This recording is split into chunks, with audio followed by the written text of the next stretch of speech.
Good morning, everybody. Welcome to the Poolside Podcast.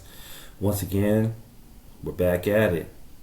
So today, we want to just have a few discussions, and I think I want to talk about a couple of things that's been happening with the Golden State Warriors that you see. I'm repping my Warriors today, so let's get to it. So first off, one thing that I notice is Warriors are being labeled as ghost suitors. Now, ghost suitors, what do you think that is, guys? For me, I think that shows other free agents, other trade pieces using the Warriors as leverage. And we're going to talk about that a little bit, some of the points. We also want to discuss the Warriors tax situation. Also, we want to discuss what Joe Lacob said on the TK show. Wow, man. That's kind of wild there, but let's get into it. So first off, I want to talk about, the Clutch Sports Masterclass, which happened with the Golden State Warriors this past week with LeBron James and Draymond Green, and them trying to get him to come onto the Golden State Warriors. Honestly, I never wanted LeBron really on the team because I think, for one, we have Al Horford. He's over 40. We have Steph Curry, who's he's up there on the wrong side of 30. Draymond Green, he's on the wrong side of 30. GP, he's getting up there, too close to be on the wrong side of 30. And a couple other players that are too old. And, I don't think the mix is going to be there much because one thing I can say about when you're an older team and you have older players is old gets old. That's one thing Charles Barkley got right. Mostly he's wrong, but on this one, he was right. Old players definitely get old. And the Warriors are kind of reminding me of, that team in Houston when they had Hakeem Olajuwon, Scottie Pippen, Charles Barkley himself, aged Clyde Drexler, and a couple other ones when they were on the wrong side of 30, and they thought putting this team together was going to put a championship out there, but this didn't happen because one thing about having an old team is you go through a lot of injuries, you go through a lot of up and downs throughout the season, and it just doesn't work. So for me, I really didn't want LeBron on the team. But let's talk about how he used the Warriors as a ghost suitor. So when LeBron's camp, put out all the information, outlets to the medias and all that, like, oh, LeBron's going to come to the Warriors are looking out for him. They're going to have a super team. They're going to trade for Anthony Davis. Draymond Green opted out of his contract. He's going to sign for less, give LeBron the number 23. And, we're just going to build this. They're going to have this older super team. If you really know how LeBron works, you knew that was not going to happen. I knew it, and I'm pretty sure most of the Warrior fan base knew it, because one thing about LeBron is he's a calculated individual, and he always wants to go to the best situation possible for himself. So the Warriors were not going to be that team. We're already an aged team, pretty much old, so it wasn't going to work out for him because he would have had to been like a higher focal point. I think he's at the point of his career where he wants to just be like on a team that's pretty much established, that pretty much has young talent around him that can carry the load, and he can just help out towards the end. So he used the Warriors as leverage and ended up getting other suitors involved. That's why you had Miami, you had Cleveland, and then you had Philadelphia 76ers involved. And of course, our old GM helped seal the deal for Philly when he got Bob Myers got him to sign there. And look, I'm not so upset about it, but the thing that I see is a leverage that Draymond Green played in all this, because by him opting out of his deal and willing to sign for less made him look like a team player. When all out, I think he was really trying to get more money.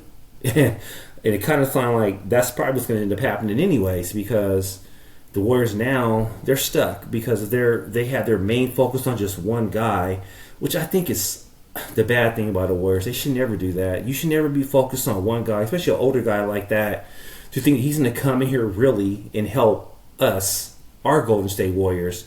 win a title. I mean, it's just not going to happen. I mean, you look at the landscape of the NBA right now. You have teams all up and down rosters that are just way better than the Warriors. I mean, in the West is tough. The Warriors were not even last year they weren't in the top 6 team. And the way they are now, man, they'll be barely to make it in the play-in. I'm just being for real. This should be real talk podcast instead of the poolside podcast, because all we gonna talk is the realness. Look, I'm a reality guy and I speak on reality. I preach reality. I know reality. And right now, I'm being real about my Golden State Warriors. I don't see it. I don't think we're going to be that great. I think we're going to struggle this year because I think it's a lot going on here, and it's just going to be hard for us to get ahead. So I think that Draymond Green played a good role here. So the Warriors now are stuck. They're going to have to pay him. He's probably going to get $28 million. Honestly, I wouldn't do it, but I know the Warriors are going to do it, and I do feel Dre, Steph should all retire as Warriors, but that don't mean that they have to stay with the Warriors right now. But I do feel that they should retire as Warriors because they have brought a lot to this organization. They got us titles that we haven't seen since I think I was like, man, not even born or barely won. So it's like, yeah, it's a long time ago, but I still see it like they should retire here. And I feel that Joe Lacob probably is going to like offer him the $28 million to stay here, and that's fine. It is what it is. As Warrior fans, we have to accept it. But honestly, right now, I'm at the point where I feel the Warriors should follow the San Jose Sharks model and just start a full-fledged rebuild. But I don't see that happening right now. I think that they're still, as long as they got Steph on this team, they're still going to try to put a team around him to try to, be somewhat competitive. But I don't know how much competitive we can be. But I do like some of the young bucks that they got on the team. Now, I love one of them, but I like a few of them. The one that I love the most is Yax. I think Yax is going to be good. I think he's going to help us out a lot. I like LJ Cryer a little bit. I like Will Richard.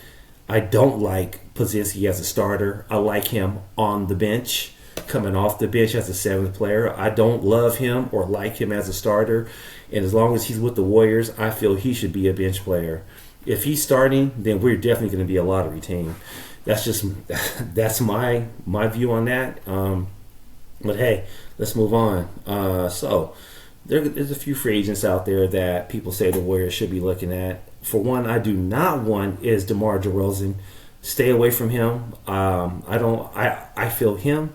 He's too old. He fits. He's just like, I don't know,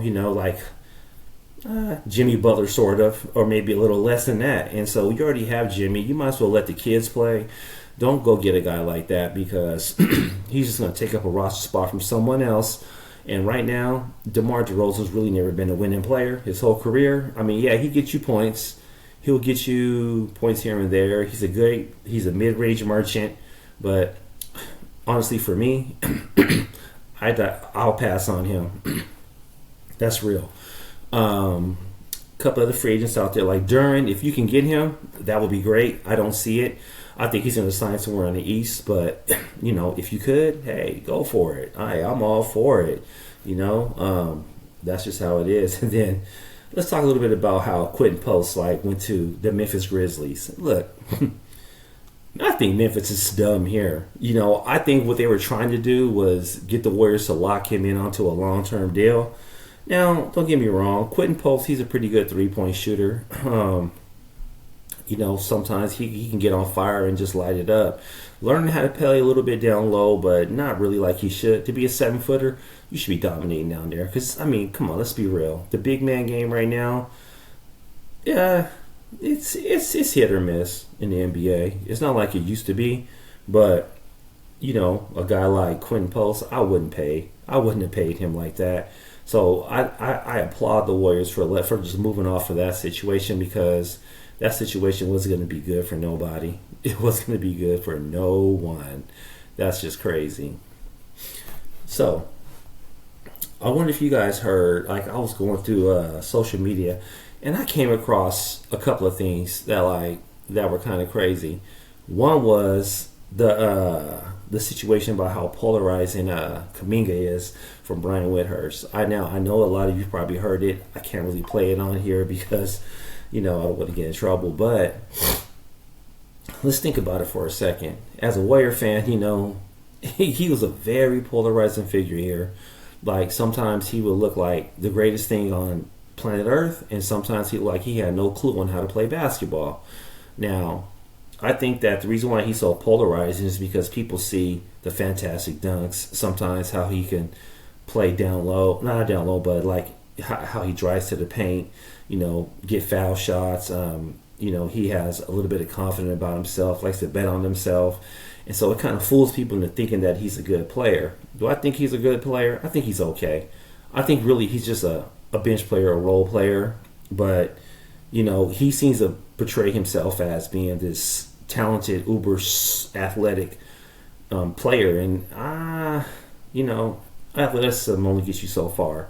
You do got to know the ins and outs of the NBA and how to run the floor, how to set screens, how to force to get rebounds, play defense, set up others and, add to the team, have a great plus minus if you want. But I'm not really big on plus minus. My eyes tell me all I need to know about you when I watch you play basketball. Plus minus means you could come in when the game's already a blowout, and so your plus is going to be really high. So, I don't really look into that too much. But one thing I'll say about Kuminga is I think the kid can be good. I think he could be an okay player. But I think he puts a lot on himself, and he makes himself a little bit better than what he really is. So, I think that sometimes he has to,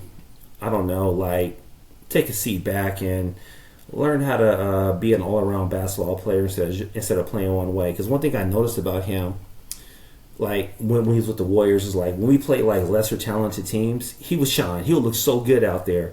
Now, sometimes he'll look good against a team like Minnesota. I think it's because he's a little bit faster than their big, so he can get by them, score points, and, he did good there. But when he faced a team like, let's say, Indiana Pacers, they used to lock him up. I swear, I used to always see, I was like, man, why does he struggle against that team?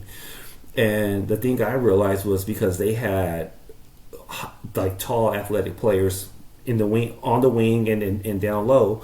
And so it would give him issues. And like, when you have athletic players like that, Kuminga just can't handle it.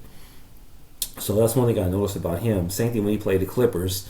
They got athletic wings and athletic bigs too. And, those are the kind of guys that give him problems. So that's why I always said he's an okay talent, but until he learns how to be like more of learn his mid-range game a little bit better from the free throw in, if he could do that, he'll be a much better player. And just like focus on the defense sometimes, and it's not always about the offense. I think that's a good thing for him. But let's move on. So, back to the Warriors again. So, I know this guy, Pozinski's looking for a big contract. I'm just telling the Warriors right now, I'm pleading with you, Golden State Warriors. Don't give this guy $24 million a year. There's no one on the open market, no team's going to pay that guy all that money. I know it. I hope you guys know it. I know most of the fan base knows it. He's just a role player. And one thing I noticed about him, my take on Pozinski is this. When I see him out there on the court, yeah, he can handle the ball a little bit. He's okay. He can shoot occasionally okay, but he mostly bricks a lot. I mean, I've never seen a guy that one moment he could hit a three-pointer and the next moment that ball's falling off the side of the backboard. It's like, man, this dude, he's awful. Look, I'm not high on him. I never was. I didn't like him when they drafted him. I always thought he should be a role player. But when the guy comes in here thinking he's better than what he really is, I'm like, come on, man, for real? Dude, you're not that good. Like, man, when other players see you on the court, man, they get to licking their chops. Like Shaquille O'Neal said, you barbecue chicken out there, boy. Like, man, we eating you up all day long. You can't cook. You're not gumbo, bro. So stop trying. Like, give it just pause out there. Like, you're supposed to get other players involved, and you always want them to take these shots like you're just some big stud. You're not him, and you're not it. So, for me, I pray the Golden State Warriors don't give this guy no big deal, because if they do, man, you're going to regret it. You will definitely regret it. Now, if he's playing off the bench, I'm all for that. But as a starter, I think not. Because if he's starting, guess what? Warriors will be picking in the top 10. I guarantee it. I guarantee it. Look at this year.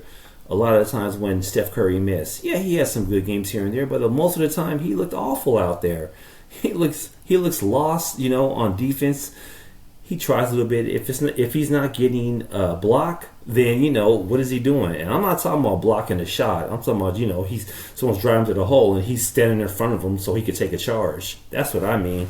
And that's all he was able to do because honestly, that's all he steals rebounds from others.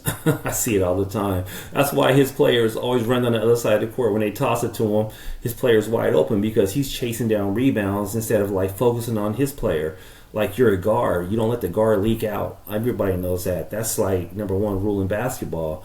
I know that. I played ball in my younger days. You can't let that happen, man. So he always does that because he's such a rebound merchant. He's chasing rebounds because he want to make his stats look better than what they really are. But if you focus on the game and look at how he plays, the guy is not that good. Now, I know some fans are going to say, oh, man, you're hating on Paz. No, I'm not. I just go off of what I see. Now, some people are going to love what I have to say, but the majority of them, they're not going to like it. I know it, and you know it. But it's okay. Look, we're here to discuss about it. We're here to talk about it. Look, DM me on my YouTube channel. It's all good, man. Just look out for it, man. I don't mind. I love interacting with others. So, subscribe if you like this content. If not, that's fine. But look, let's just talk about it. I don't mind. I'll answer questions on once we go live. It's all good for me. Look, I just want as a Warrior fan, I want what's best for our team. I want us to all enjoy winning at the highest level. And I think I'm ready for the Warriors to move into that sounds a Sharks way. Where you're building through the draft because that's really how you're going to win. Because let's think about it. The Warriors have spent uber times trying to add talent to this team. Not just LeBron James this year, but in the past they tried to go for Paul George. That didn't work. Bradley Beal, Damian Lillard. That didn't work. They tried to get Dwight Howard back in the day. That didn't work. All these superstars use the Warriors as leverage to get better deals with other teams or to orchestrate trades to somewhere else, but not in Golden State. Now, so that's why for me, I'm man, we need to move on. It may be that time. Now, I know a lot of fans are going to say, man, we don't want to go post Steph yet. We want to still win with Steph, still everything for Steph, put everything out there for Steph. And that brings me to this point about, when the Warriors owner, Joe Lacob, his plan to build a franchise next era after Steph Curry. Now, I know it's going to hurt a lot of fans and make a lot of fans mad. The report, it ignited massive backlash, because we don't want that, right? Most Warrior fans are like, man, you got to continue to build around Steph. We want more titles. But if you look at it at a reality point of view and you say, are the Warriors closer to winning a title even if Steph Curry is totally healthy and could give you 60 games? I don't know, man, because I don't think we have enough talent on the court to even do that. So let's just look at it like this, Yeah, so here's what the context was about. It said he explains this pivot that comes right after the Warriors failed to land a second superstar, which was LeBron James. I don't think he's really a superstar anymore. I think LeBron James possibly he's a good player. He's all-star, but I'm not going to say that he's a superstar these days. Superstars, there's too many of them out there, and he still is a great player. But I don't think he would have helped us much because you look at him last year, he missed a lot of games, and he's older. He's in his 40s. He's gonna miss games. So the reality check is this, man. Honestly, I don't think LeBron James would have helped us get very far. So it could be a blessing in disguise, you ask me.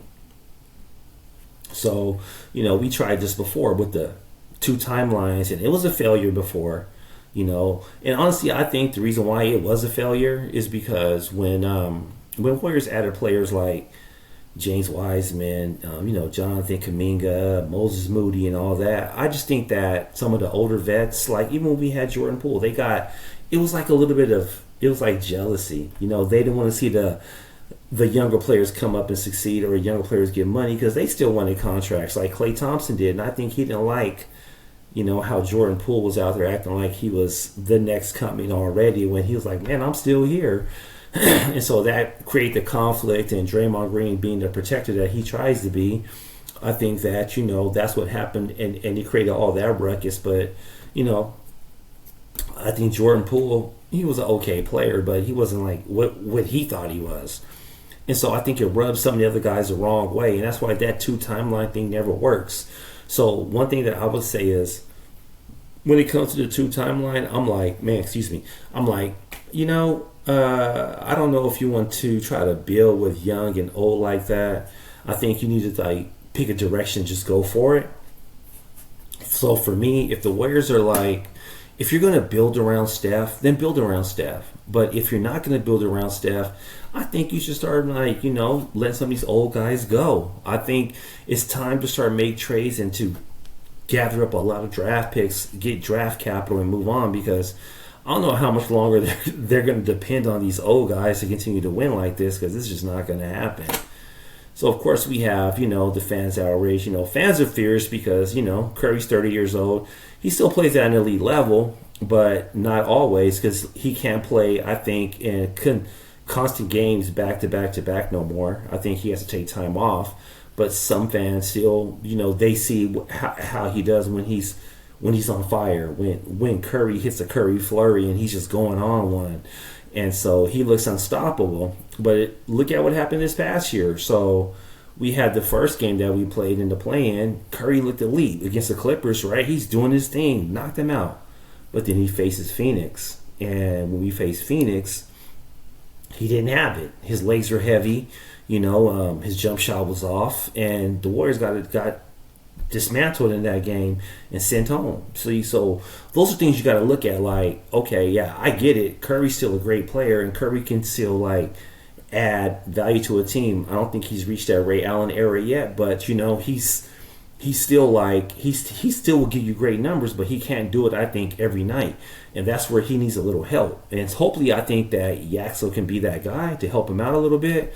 But I think that's the biggest problem with the Warriors is they don't have that consistent like threat out there where other teams are afraid of. Like when they had him and Klay Thompson out there, and then they had him, Klay Thompson, and KD, it was just unbelievable. But even when he had Klay Thompson, even Jordan Poole, people had to respect his jump shot, right? You had to respect that this guy can actually go out there and hit threes, because if they hit threes, and other like they're gonna value it, and so then they could just ride off the gravity of Steph. Where if you like crowd him, there's always someone open who's going to drain that shot. Right now, we don't have that. Like you have guys like Pods out there who hit a shot every here and there, but he's not consistent enough. And so when the Warriors are up against that, it's just, I don't know, man. It's just a tough goal for him. And so, he's like, man, he needs another scorer to help make his life a little bit easier. And I see the Warriors want to do that, but honestly, they've been trying to get him another scorer. They've been trying to get him help, and I don't know how serious the Warriors been trying to get help, but it's like it's not working. So for me, I mean, if they really want to get him help, I think they'll go and get a guy like Trey Murphy, who I thought they should have drafted in the first place in 2021. You see, I think a lot of the problems that the Warriors had was because when they made draft picks before in 2021, and when they got James Wiseman, I think man, they messed up. Now, I'm not so mad at the James Wiseman pick, because I know people say, "Oh, he's a bust. He ends up being a bust." Well, I think that anybody who was around that time, it was hard to make picks then, because it was around COVID. No one got to see workouts, no pre-workouts. You didn't get to work out for teams. All people saw was just like, players can just go out there and give you and show you what they had. But you really didn't see him play much games, because James Wiseman, he played a few games that season because he got suspended. And he looked good when he played, so you thought he had game. If you look at his high school numbers, he looked great in high school. But once he got to the pros, he just didn't have that dog in him. And so when you don't got that dog in you, it just shows that, like, man, you just ain't that guy. And James Wiseman just wasn't that guy. But when he came on the draft, I mean, look, I was like, nah, I would draft him too, because Warriors needed a 7-footer. He looked very athletic out there. I mean, the guy had a nice little shot, mid-range shot, and if you think about it, he had some good games with the Warriors that year before he got hurt. I think getting hurt really derailed the poor kid. I really do. But the following draft is the one I've always been upset about, always, because I was yelling to the top of my lungs, man, don't draft Jonathan Kuminga. I don't care what Draymond says. Don't do it. He's not that guy. I was preaching, man, get Trey Murphy the third. He is that guy, man. He's a great player. You saw it in college. You knew it could translate to the pros. And so I was like, man, that's the guy who will fit the words. Because look at, now, I know you'll get mad when I say this, but he reminded me a little bit of KD. He's not KD. Don't get me wrong. He ain't no one like KD, but he kind of like fit that mold, right? Where he's a tall wing, tall 4, tall 3, who can shoot the 3, who can take you off the dribble, who can play a little defense, get your rebounds. He was a great 3-and-D guy. And I was like, man, he was more of a great 3-and-D guy than Moses Moody. I'm sorry. I know people love Moses Moody. I like Moses Moody too. But I'm sorry. The Warriors, they messed up big time. Oh, boy, did they ever. I think we could have been a lot better. We could have had Franz Wagner and Trey Murphy the third. Imagine that. Imagine the Warriors had that right now. And then you add Yaxo to the mix. Boy, now we talking about something, right? You see, that's the problem. This is why the Warriors can't get good players on this team right now, because if you had young talent to trade for other talent, people will love it. That's why I think the Warriors weren't able to get Jaylen Brown from Boston. Boston was like, man, you don't have no young talent on your team. I don't care about the draft picks. I want something back. And, I'm not sure. I can't remember what Philadelphia gave them. But, it's like they got something for something, right? And so that's what the Warriors had to do, and the Warriors just couldn't do it. So, I don't know, man. You can't just like say, I'm going to give away my draft picks and think that's going to entice people to give you good players. You got to have something to give. If you ain't got nothing to give, nobody wants to give you anything. So you got to give to receive. That's how the old model goes. But I just think that this may be the last year that the Warriors may be competitive for probably a while. And, because they haven't been, if you think about it, since 2023, they've really just been playing teams. They made the playoffs once, I remember. We did when we played against Minnesota.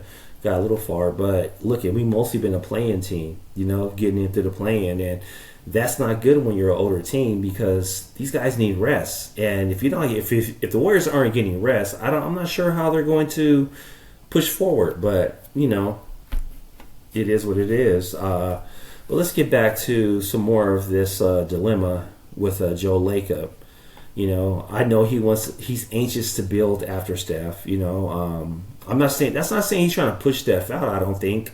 I just think that he wants to move on. So we had the LeBron fallout. That didn't work. So the failure to secure LeBron. So it's time for him to pivot. And he has to pivot from the big game hunting. I think, because right now this just, every time you try to get a big time player, it just never felt. It never happens for the Golden State Warriors. And so I think it's time for us to move on from that. And Lacob, he has a great legacy. Curry helped build that legacy. Whatever Curry wants, Curry should get. He put money in those seats. He built Chase Center. He is Chase Center. So Curry, he stated, man, I want to stay a Warrior, but he doesn't. He wants to not have a losing environment. But I'm telling you, we're getting close to that. So then they try to have a retool strategy, and I think they're kind of old, because can a core of Curry, Green, and Jimmy Butler really achieve anything now? I don't know, man. I mean, I think they need a young guy to help out here. I think when you're this old, it just doesn't look good. It really doesn't. And It's just wild because you got to look at this. So I look at this like, look at what happened with, the Forrest Jordan Bulls or post Kobe Lakers. They were just like in a losing situation after their superstar left, and it was so hard for them to get back. But the Lakers were able to, but the Bulls still to this day, they're still bad, and they're always in. They've been rebuilding that team for years. So I don't know, man. It's going to be hard. And then will they ever draft another Steph Curry? He I think by saying that light years ahead thing, that was a bad thing to say back in the day. But I love the confidence in him. I'm not gonna lie, because before Joe Lacob, man, we had Chris Cohan, and that was awful. I mean, if you grew up in that era, post Run TMC, it was bad, man. My favorite team was the '93 Warriors when they had Chris Webber, Latrell Sprewell, and all them good players on there. But after that, man, it was bad, man. The Antoine Jamison years were awful. The Gilbert Arenas and Jason Richardson years.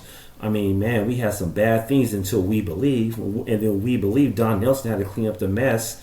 But, it's like we had our ups and downs, and we don't want to go back to that. But I do think that we need to take a step back to move forward. So, am I in total agreement with Joe Lacob? I'm gonna say, kinda. I'm with him, but I also, a part of my fandom, still wants to build around Steph Curry, because man, Curry's such a highlight reel. He's such a highlight film, and he puts joy and smile in all Warriors' faces, and I love that about him. So it's kind of hard for me to say that like I don't want to continue to build around Steph. I do. I love what I see from him, but I also am a realist, though, and I know that he can only put this up for so long. You can only play this great for so long. You can only hold up, and your body can only hold up for so long. And I know that he's reached that mountaintop, and he's slowly going downhill. And you see the cracks in the armor. It happens, Sometimes Steph Curry is elite out there, and sometimes he looks average. But it happens when you're old like that. It's hard to stay up. I know it, man. So I wake up every day and I feel my bones crack. I'm like, man, I don't want to get out of bed, but I know I have to. I got to make it happen that day, man. I got to put food on the table. So it is what it is, and I know it's what Steph's trying to do. But it's like we have to think about it, and the Warriors in general have to say, look. Are we ready? Are we going to continue to build for Steph, or are we going to look towards the future? I think they need to pick a direction and move forward with it. But on that note, look, I'm out, guys. Thank you for tuning in to the podcast, Poolside Podcast. I hope that we can interact more. Leave me DMs and on YouTube. Hit me up on my DMs on YouTube. What I'm saying? Subscribe, like, let me know. Like, let's interact with each other. Let's build this strong community. So until next time, we out. Peace.